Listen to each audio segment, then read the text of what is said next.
எல்லாருக்கும் மதிய வணக்கங்கள். ரொம்ப சந்தோஷமா இருக்கு. இந்த இன்னைக்கு பண்ணிட்டு இருக்கிறதுல ஒரு ரொம்ப பெரிய விஷயம் என்ன இருக்குன்னா, என்னோட ரொம்ப நல்ல ஃப்ரெண்டு நண்பர் ஜான்.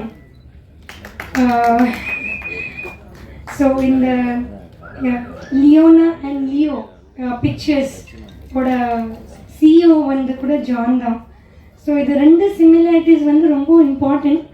என்னன்னா நம்ம எல்லாருக்குமே தெரியும் எப்படி நம்ம நண்பர் ஜான் யாரோ எப்படி ஒரு நிறைய புது புது டேலண்ட்ஸ் எடுத்து வராங்க, எவ்வளோ எல்லாம் யங் டேலண்ட்ஸ்க்கு வந்து சப்போர்ட்டாக இருக்காங்க. அதோட ரொம்ப பெரிய உதாரணம் வந்து இன்னைக்கு நம்மளோட சுரேஷ் சுகு அண்ட் தர்மராஜ் பிஆர்ஓ. அவங்க அந்த ஒரு இவ்வளோ டேலண்டடான பிஆர்ஓஸ் அவங்க. ஸோ அது ஒரு ரொம்ப ஒரு ஃபெமிலியாரிட்டி இருக்குது. So John sir CEO of Leona and Leo பிக்சர்ஸோட சிஇஓக்கு வந்து வாழ்த்துறேன். ஸோ உங்களுக்கு ரெண்டு பேருக்கும் அந்த சிமிலாரிட்டிஸ் இருக்குது. ஸோ இது 100% ஒரு ரொம்ப பெரிய வெற்றிகரமாக வரும். முதல்ல இங்கே வந்திருக்கிற பத்திரிகை நண்பர்கள் எல்லாருக்குமே வந்து என்னோட வணக்கத்தை தெரிவிச்சுக்கிறேன். அப்புறம் இந்த மேடையில் இருக்கும் Soundararajan actor, RV Udhayakumar sir, diamond Babu sir, Shalu and Komal and my team, இவங்க எல்லாத்துக்குமே வந்து இங்கே எனக்காக வந்ததுக்காக ரொம்ப நன்றி. மற்றும் என் நெஞ்சில் குடியிருக்கும் தளபதி விஜய் அவர்களின் ஆசீர்வாதத்துடன் நான் இந்த லயோனா அண்ட் லியோ பிக்சர்ஸை வந்து ஆரம்பிச்சிருக்கிறோம். ஏன் நான் வந்து இதை சொல்கிறேன், ஸோ நீங்கள் எல்லாருமே உங்களோட டைமை கொஞ்சம் எனக்காக ஒதுக்குங்க. ஏன்னா எனக்கு டக்குன்னு பேச வராது. அண்ட் என்னோடய டீம்லாம் சொன்னாங்க, நைட் நீங்கள் ப்ரிப்பேர் பண்ணியிருக்கலாம், இல்லை எங்கள்கிட்ட சொல்லியிருந்தீங்கன்னா நாங்கள் ஸ்கிரிப்ட் கொடுத்துருக்கலாங்க. நான் ப்ரிப்பேர் பண்ணிவிட்டு வந்து பேசினதான் ஆர்டிஃபிஷியலாக இருக்கும். நான் தப்பாக பேசினாலும் பரவாயில்ல, என் மனசில் இருக்கிறத பேசணும் அப்படின்னு சொல்லி நான் நினைக்கிறேன். ஸோ ஏன் நான் வந்து விஜய் அண்ணன் அவரோட ஆசீர்வாதத்துடன் இதை ஆரம்பிக்கிறோம் அப்படின்னு சொன்னேன்னா, முதல்ல நான் சின்ன வயசுலேருந்தே வந்து விஜய் ஃபேன். எல்லோரும் என்னை கேட்டாங்க, நீ விஜய்னு சொல்கிறேன், விஜய் வந்து உனக்கு வந்து இது பண்ணுவாரா அது பண்ணுவாரா, என் ஃபேமிலியில் அது எல்லாருக்குமே கேட்பாங்க. ஸோ அந்த மாதிரி இருக்கும்போது எனக்கு ஒரு தாட் வந்து க்ரியேட் ஆச்சு. ஸோ இப்படிலாம் பேசுகிறாங்க, ஸோ இது மூலிமா நம்ம வந்து ஏதோ ஒன்று பண்ணணும் அப்படின்னு சொன்னனால என்னோடய ஃபீல்ட் அண்ட் கெரியர் வந்து நான் அப்போவே வந்து டிசைட் பண்ணிட்டேன். எங்கள் வீட்டில் நீ வந்து சிவில் இன்ஜினியரிங் படிக்க வச்சாங்க, மெக்கானிக்கல் இன்ஜினியரிங் படிக்க வச்சாங்க. நானும் வந்து அவங்களுக்காக போனேன், முடித்தேன். ஆனால் என்னோடய ஃபீல்டு வந்து அதில் இல்லைன்றது எனக்கு நல்லாவே தெரியும். என்னோடய ஃபீல்டு வந்து வேறு, என்னோடய தாட்ஸ் வேறு அப்படின்னு.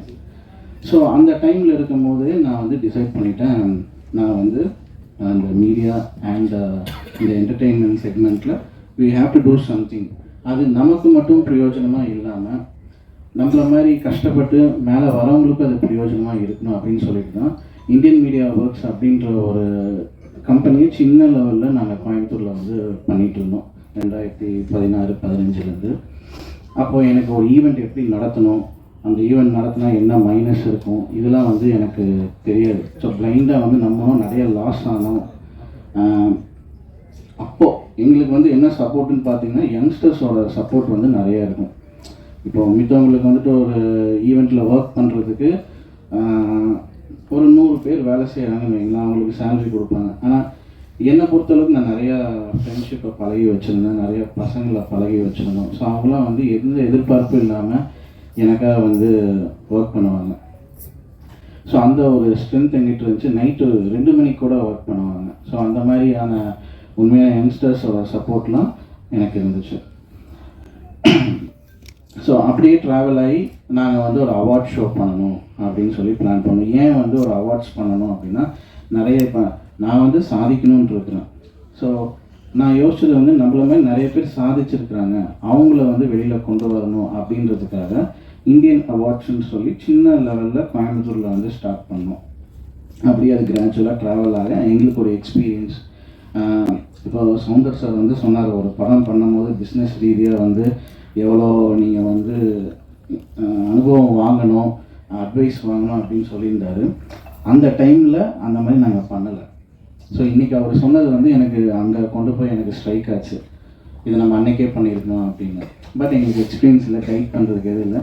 ஸோ இன்றைக்கி அவர் சொன்ன அந்த ஸ்டேட்மெண்ட்டை வந்து நான் ரொம்ப ஆழமாக என்னோடய மனசில் ஏற்றுக்கிட்டேன். ஸோ ஒரு விஷயம் பண்ணும்போது அனுபவம் வாய்ந்த டைரக்டர்ஸ் இப்போ சார் ஆர்வி உதயகுமார் சார்லாம் வந்து இன்றைக்கி நிறையா ஸ்டார்ஸு சூப்பர் ஸ்டார்ஸ்லாம் வச்சு அவர் வந்து ஒரு டைரக்ட் பண்ணி இஸ் அ லெஜெண்டரி டைரக்டர்னு. அந்த மாதிரி ஒரு லெஜெண்டரி டைரக்டர் இன்றைக்கி எங்களை மாதிரி ஒரு பேப்பர் ஸ்டார் மாதிரி ஆட்களுக்காக வந்து அவரோட டைமை ஸ்பெண்ட் பண்ணி இங்கே உட்காந்துருக்காரு. ஸோ கண்டிப்பாக அவரோட கைடன்ஸ் எல்லாமே நாங்கள் வந்து கேட்டு ஒவ்வொரு விஷயமாக நாங்கள் வந்து பிளான் பண்ணுவோம் கண்டிப்பாக. And okay, coming back to this, அந்த இந்தியா அந்த சின்னதாக நாங்கள் பண்ணி ஓகே நம்ம ஒரு 2021 சென்னையில் என்ட்ரு ஆகிறோங்க. சென்னையில் என்ட்ரு ஆகும்போது பார்த்திங்கன்னா பயங்கரம் வந்து காம்படிஷன்ஸு, பயங்கரம் பாலிட்டிக்ஸு, யாருமே நம்மளை வந்து மேலே வர விடலை. யாருமே இருந்ததுன்னா Chennai is a place it welcomes every one. But அதுலேயும் சில தடைகள் இருக்கும் இல்லையா, எல்லா பாதையுமே வந்து ரெட் கார்பெட்டில் இருக்காது, முள் செடிகள்லாம் நிறைய இருக்கும். அதில் நடந்து தான் நாங்கள் வந்து இங்கே வந்தோம். அப்போ பார்த்தீங்கன்னா நிறைய பேர் மேலே வர விடலை. நீ என்ன மேலே வர்றது, நாங்கள் ஆல்ரெடி இருக்கிறோம் அப்படின்னு. நான் சொல்கிறது வந்து சினி இல்லை, நான் சினிக்கு இப்போ தான் வரேன். ஃபேஷன் இண்டஸ்ட்ரி, இந்த அவார்ட்ஸ் இண்டஸ்ட்ரி அப்படின்னு. அப்போது அதெல்லாம் நான் வந்து ஃபேஸ் பண்ணிவிட்டு அந்த ஸ்ட்ரகிள்லாம் இது பண்ணி அப்போ நான் ஒரு டிசைட் பண்ணேன். ஓகே, நம்மள மாதிரி நிறைய பேர் இங்கே வந்து சார் சொன்னால் நிறைய இளைஞர்கள் வந்து நிறைய விஷயங்களை வச்சுட்ருக்காங்கன்னு. அப்போ அந்த மாதிரி இளைஞர்களுக்கெலாம் நம்ம கை கொடுக்கணும் அப்படின்னு சொல்லிட்டு அந்த டைமில் எங்கள் கூட உதவி பண்ண அத்தனை பேருக்கும் நாங்கள் வந்து இது பண்ணோம். நாங்கள் ஒரு ஈவெண்ட் பண்ணால் அந்த ஒரு ஈவெண்ட்டில் பிரித்து நிறைய ஈவெண்ட் கம்பெனிஸ்க்கு வந்து ஒர்க் கொடுப்போம். ஏன்னா எல்லோரும் வந்து இது பண்ணோம், அந்த ஒர்க்கை நாங்களே பண்ணலாம். பட் இருந்தாலும் we wanted to expand the business and profits for all the families இந்த ஈவெண்ட் இண்டஸ்ட்ரியில். ஸோ அந்த மாதிரி நாங்கள் ஸ்ட்ராட்டஜியில் பண்ணோம். அண்ட் நான் வந்து ஒரு தெளிவாக இருந்தேன், என்ன ஆனாலும் நம்ம வந்து இங்கே நின்னே ஆகணும் அப்படின்னு. அதில் ஓவர்டேக் பண்ணி அன்றைக்கி யாரெல்லாம் எங்களுக்கு அகென்ஸ்டாக இதெல்லாம் நீங்கள் பண்ணக்கூடாது அப்படின்னு சொன்னாங்களோ இன்றைக்கி அவங்களும் எங்களுக்கு ஒர்க் பண்ணுறாங்க. அந்த மாதிரி அண்ட் நாங்கள் வந்து பார்த்திங்கன்னா மிஸ்டர், மிஸ் அண்ட் மிஸ்ஸஸ் தமிழகம்னு சொல்லிட்டு ஒரு பியூட்டி பேஜெண்ட் வந்து பண்ணுவோம் வருஷம். இது 4th இயர். ஸோ அதெல்லாம் பண்ணிகிட்டு இருக்கும்போது சரி இங்கே நிறைய இருக்குது, நம்ம தமிழோட பெருமையை வந்து வெளியில் கொண்டு போகணும் அப்படின்னு நான் வந்து யோசித்தேன். அப்போ பார்த்திங்கன்னா கலைஞரோட 100வது பிறந்தநாளை முன்னிட்டு நாங்கள் வந்து என்ன பண்ணோம், சரி இதை கோவாவில் செலிப்ரேட் பண்ணணும் அப்படி ஒரு பிளான் போட்டு நல்லா ஒரு ஆர்கனைஸ்லாம் பண்ணி வச்சோம். அப்போ பார்த்திங்கன்னா ஒரு பொலிட்டிக்கல் ப்ராப்ளம் என்னென்னு பார்த்தீங்கன்னா நார்த் இந்தியா தமிழ்நாடுக்கு இல்லை ஒரு பொலிட்டிக்கல் ப்ராப்ளம் நடந்துச்சு. அப்போ எப்படி நம்ம போய் பண்ணுறது அப்படின்னு சொல்லி ஒரு இருந்தாலும் பரவாயில்ல போவோம் அப்படின்னு நான் தனியாக ஒரு 4-5 பேர் மட்டும்தான் ஆர்கனைசிங் டீம்லேருந்து கோவாவில் போய் ஒரு 20 days இருந்து அந்த ஷோவை பிளான் பண்ணோம். கண்டிப்பாக யாரையுமே டிசப்பாயிண்ட் பண்ண மாட்டோம். அண்ட் லாஸ்ட்டாக ஒன்று சொல்லணும்னு நினைக்கிறேங்க. ஸோ நிறைய லைஃப்பில் எனக்கு அப்டக்கிள்ஸ் அண்ட் ட்ரபிள்ஸ் இருந்திருக்கு. அதில் ஒவ்வொரு விஷயமும் நடக்கும்போது வந்து என்னோடய விஜயானனை நான் நினச்சிக்குவேன். ஆனால் அவரோட ஆரம்ப காலத்தில் அவர் எவ்வளோ கஷ்டங்கள் எவ்வளோ கிரிட்டிசிசம் ஃபேஸ் பண்ணாருன்னு. ஸோ அதை நான் மனசில் நினச்சிட்டு ஒரு இன்ஸ்பிரேஷனாக நான் வந்து அவர் எடுத்துருக்கிறேன். எல்லாருக்கும் வணக்கம், நான் தான் மனஸ்வி.